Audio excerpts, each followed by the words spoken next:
Hello, welcome to Love Lust Betrayal. Subscribe if you like our stories. Let's dive into the story. Almost a year later, I welcomed my first kid. She's in a mental hospital. Completely updated story. I'd been with my wife for about 40 years. I never imagined she'd leave or cheat. I loved her, but it wasn't perfect. We had friends who cheated, and she would always claim she couldn't imagine being with anybody other than me.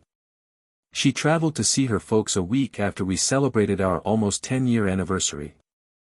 The warning signs were abundant, yet I trusted her feelings for me.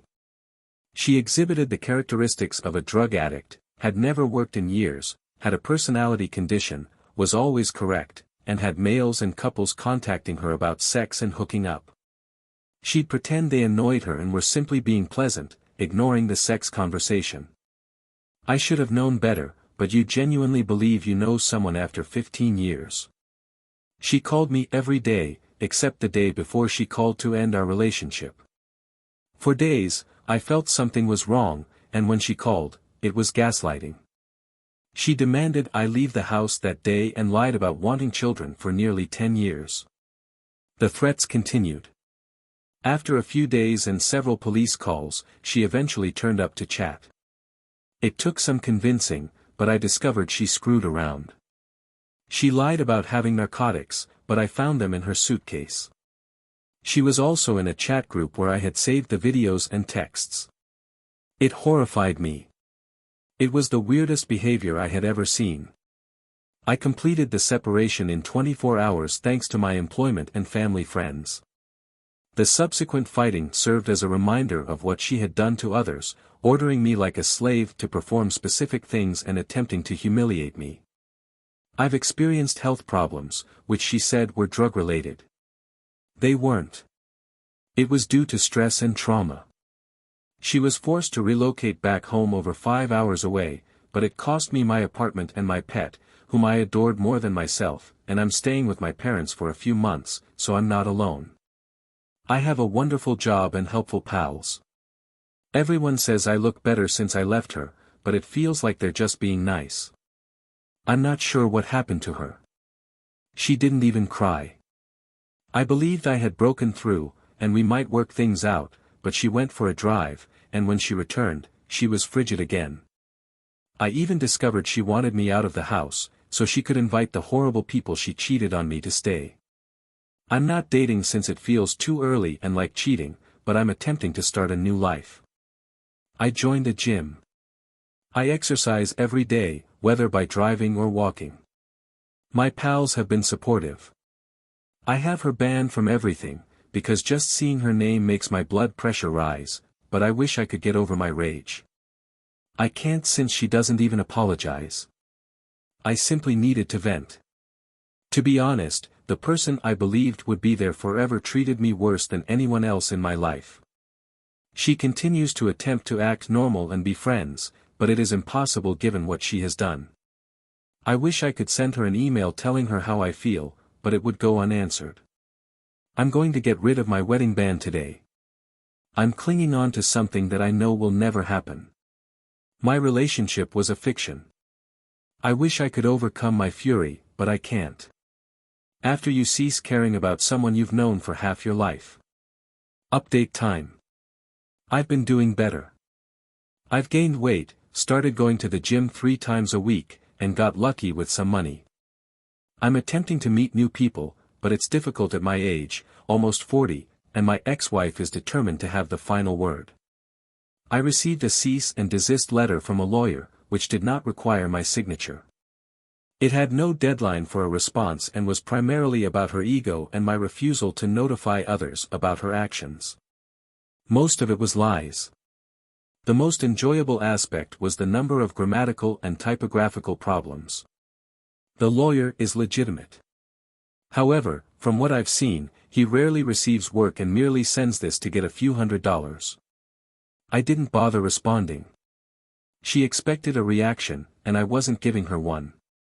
A few days later, she began harassing a friend of mine who I had given her pet to. She doesn't know her, but she expressed care for the animal's well-being.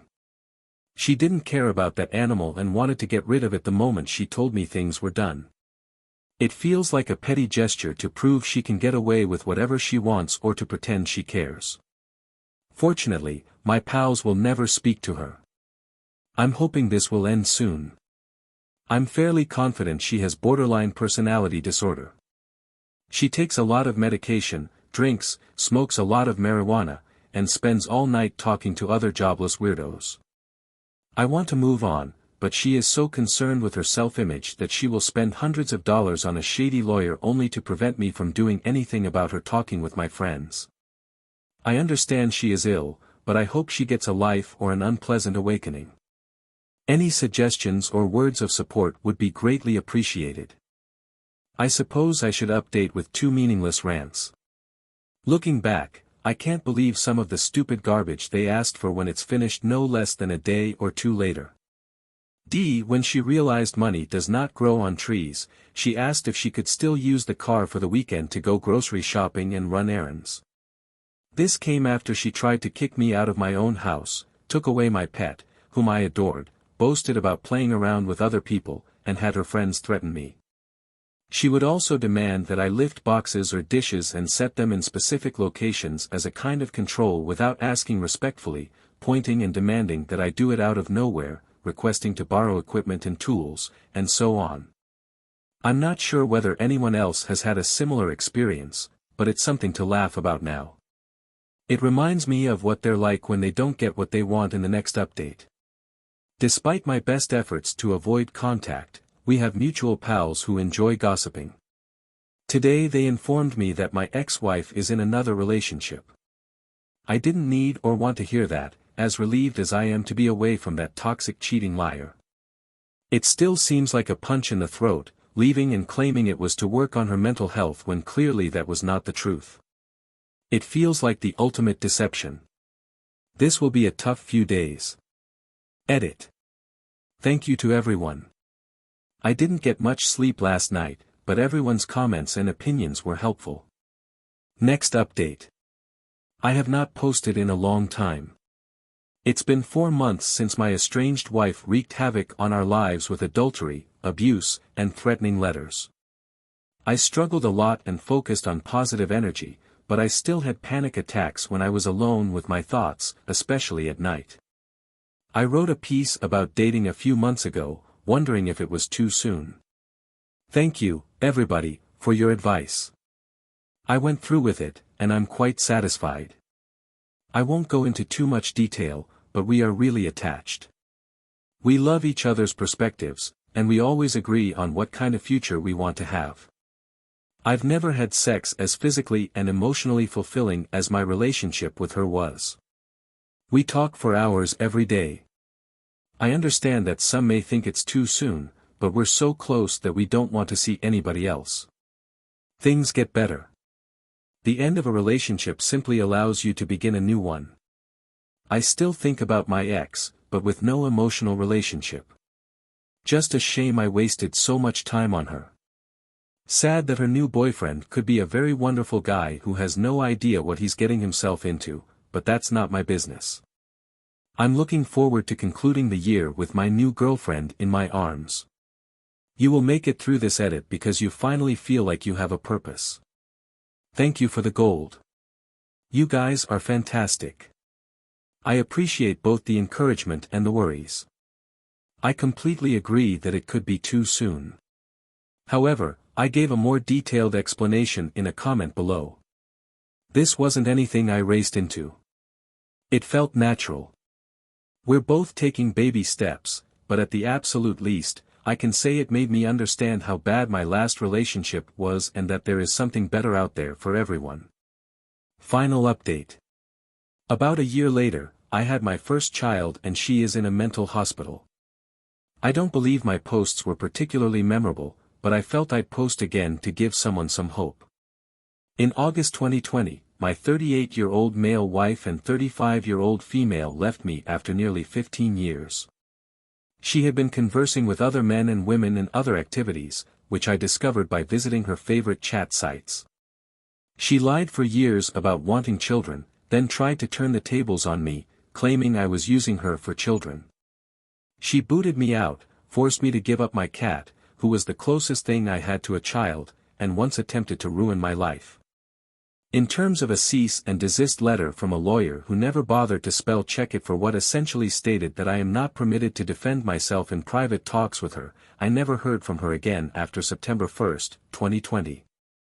She was intellectually, emotionally, and occasionally physically violent, but it hurt. I was disoriented and thought my life was just about to end. I even considered hurrying it up. In late October, I wrote about seeing a girl I knew. There was a 50-50 split of people thinking it was too early to start dating, but I went ahead with it. I'm glad I did. It was a roller coaster, but we stayed together, and a few weeks after my divorce was finalized, I had my first kid. My life has transformed in ways I never imagined conceivable a year ago, and it's invigorating. Earlier this year, my ex-wife called me from a secret number. She told me she was in a mental hospital, that she attempted suicide, and that she had been diagnosed with bipolar and BPD. I told her and her family she had it throughout the breakup, but they mocked me. She began giving me her pity story, and then began to tell me about the men and women she is left with. I suppose it was to confess and start over because she expressed an interest in getting back together. I told her straight away that I was with someone, and we expected it to upset her, but she even said she could be an excellent co-parent with me. I also shot that down. Since we had minimal communication about divorce processes and belongings we wished to return to one another, I have had no desire to contact her again. Even if I were single, my life would be better without her, and she now realizes that as well. It kills her on the inside, and as selfish as it seems, I'm glad she had no guilt for the family she ruined. I have none of her regrets, so I understand how she feels after the big day. I understand the emptiness, but things can get better. I never thought it was possible, yet every morning I wake up to my lovely child smiling at me and her amazing mother. Do not give up. I am pleased I didn't. Let's see how the community reacts with some comments and more details from the unappreciated OP. We'll start with 54. I followed your narrative from the first post. Good for you. Your ex is dysfunctional and has a warehouse full of baggage to cope with. Now she understands what her activities have resulted in. She is now alone and can see you with your new family, everything around you, and making your husband feel bad, then having her family slag him. It doesn't exactly guarantee a bright future. Now they can all remind her that she threw you away, and you have a wonderful family while she has nothing and no one. The operator's response. Thank you. I'm delighted you remember my posts. I'll be honest, before she called from the hospital, I always wanted to be a fly on the wall when she found out I was with someone and having a child. It felt good to tell her that while she was in the mental institution, I never wanted her harm, but I believe I deserve to inform her that she did not destroy my life, only the one we had. The strange thing is that her mother contacted me shortly after the mental hospital call and told me how much better she was doing and how my call had helped, then advised I hook up with some random female, and my girlfriend was pregnant for more than 9 months when my child was born. She called back to congratulate me. This woman promoted my ex's awful behavior and is unconcerned about my life. She only wants to feel good about herself by supporting me. I simply let her calls go to voicemail. Another brief comment from Spinula. Congratulations. That's great to hear. Only one question. You've been with her for a long time. When did you discover red flags indicating she might have BPD? Did it start like that? The OP reacts. Maybe 5 years before D-Day. She was seeing a psychiatrist for childhood trauma and attending groups, but I knew it wasn't because her conduct was sometimes too erratic. I began to recognize manic episodes. She was barely noticeable the last year we were together, took out a lot of loans, couldn't keep a friend for more than a few months, threatened to commit herself, and so on. She was hooked on both pharmaceuticals and illegal narcotics. I wanted to buy a new sports vehicle because our SUV made her appear ancient. I brought it to our family doctor, but nothing could be done because she was asking for assistance and she never thought she was wrong. It was simply childhood trauma. The most sad event occurred in the midst of the separation. I informed her she was having a manic episode and needed to get help.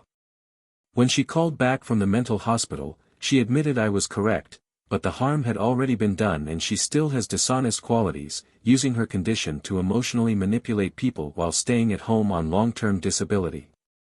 I wish I could have done more for her, but nothing I did would have altered it. If I had been complacent, I believe it would have evolved into an open relationship with her seeing someone else. Many people believe they could have done more, but it's usually unavoidable. Butter's last comment is, "Man, tequila, but where's your pet? Who owns the pet?" He concludes by saying, "Great story.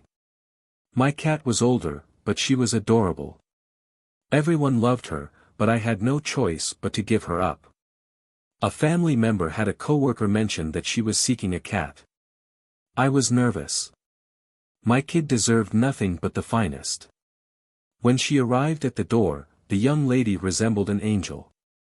My cat is also hesitant, but after she got in, they both bonded.